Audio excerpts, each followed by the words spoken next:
About 3 months ago, I potted up these African violets and they have exploded into growth and into bloom. And in order to make my life easier so that I'm not constantly watering these plants, I placed them in self-watering pots 3 months ago and placed them under grow lights where they receive about 1,000-foot candles of light.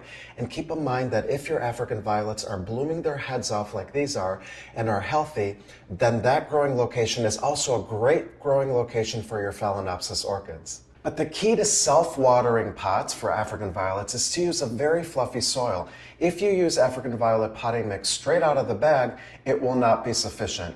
With constant moisture in a self-watering pot, you'll need to lighten up the soil for success. Here are some more details. African violets like consistent moisture and they do not like to dry out. I used a 50-50 mix of African violet soil and perlite. This will allow you to keep your potting mix moist in the self-watering pot without the risk of rotting. If you were to use straight African violet mix out of the bag in your self-watering pot, it's a recipe for root rot. Remember that root rot does not come from keeping your soil moist, but rather it stems from a lack of air in your potting mix.